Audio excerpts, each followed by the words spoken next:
I want to ask a broader policy question.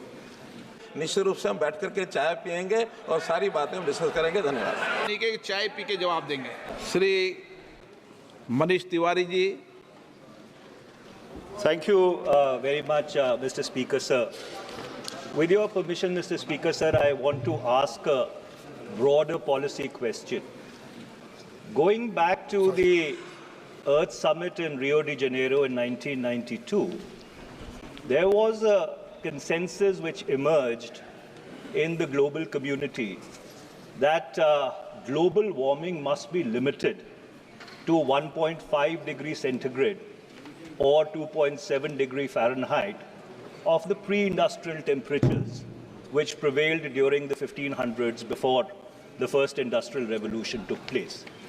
Now, from 1992 onwards till 2024, this figure or this number has been the trigger for a number of regimes like the common but differentiated responsibilities, the nationally determined voluntary contributions. In the current economic survey, I do not know whether the Honourable Minister has had the chance to read the current economic survey, but there are two chapters which pertain to energy transition, Chapter 6 and Chapter 30. Now, interestingly, in this economic survey, the sacrosanct of 1.5 degrees centigrade, that is, the global temperature should not rise beyond 1.5 degrees centigrade, has been questioned in both the chapters. Now, this is extremely significant. My question to the Minister is, does the government agree with the assertion which has been made in the economic survey?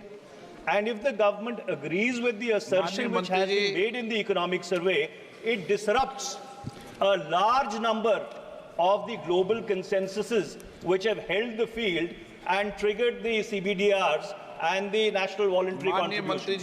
अध्यक्ष महोदय, चूंकि मंत्री जी का अध्ययन मंत्री के होने के नाते मेरा अध्ययन जैसे आपने बताया कि I am just 1 month old tenure of this house, लेकिन कुल मिलाकर के विषय इतना बड़ा है और इंटरनेशनल कंसर्न का विषय है। ठीक 1992 या 1997 से कंसर्न बढ़ता लगा रहा है। हमने भी वर्ल्ड कम्युनिटी के सामने कुछ कमिटमेंट्स किए हैं और उस कमिटमेंट में हमने जो एमिशन के कमिटमेंट किए हैं कि 2005 का जो कमिटमेंट यानी जो एमिशन थे कार्बन एमिशन, उसको हम will reduce it up to 33 to 35%, ये हमारा कमिटमेंट था।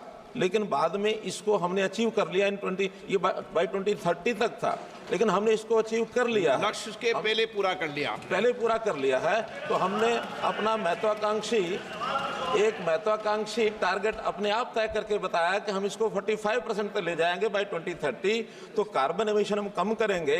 जब कार्बन एमिशन कम करेंगे तो निश्चित रूप से हमारा जो ग्लोबल वार्मिंग का जो कंट्रीब्यूशन है उसको कम करने का वो हम प्राप्त करेंगे। फिर भी इस इतने बड़े विषय को लेकर के टेक्निकल इश्यू होने के नाते से निश्चित रूप से हम बैठ करके चाय पियेंगे और सारी बातें हम डिस्कस करेंगे। धन्यवाद। माननीय मंत्री जी, 1 मिनट प्लीज, मैं बता रहा हूँ। माननीय मंत्री जी कभी भी प्रश्नकाल में ये नहीं कि चाय पी के जवाब देंगे। जो जवाब आपने दे दिया वो ठीक है, चाय पी के जवाब नहीं।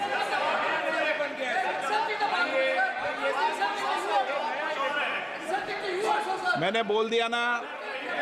Please, Shrimati D Purneshwar Devi.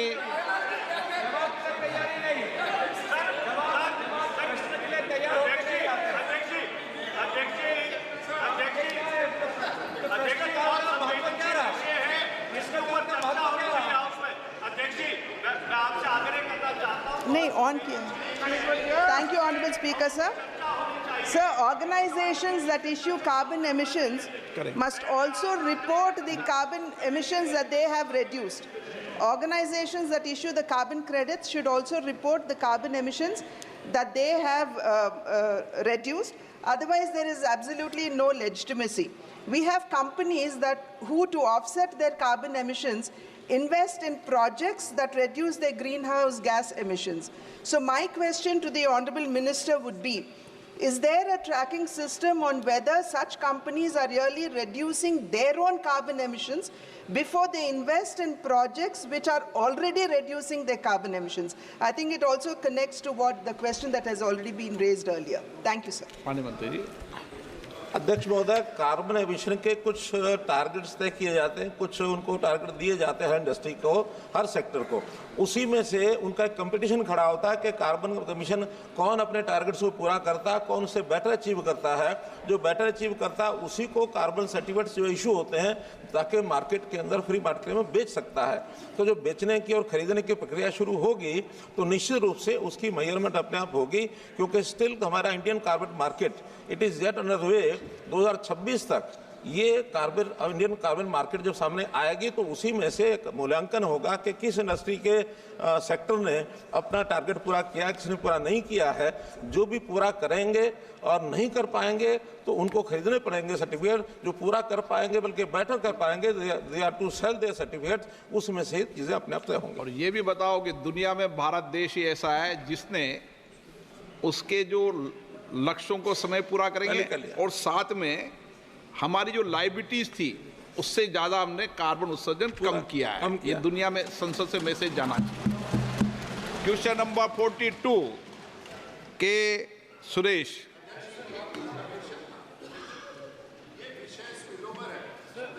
Reply कराइए के सुरेश मंत्री जी का। माननीय मंत्री जी। के सुरेश। मूलतः ये सवाल क्लाइमेट चेंज से संबंधित था। जो माननीय मंत्री जी। आंसर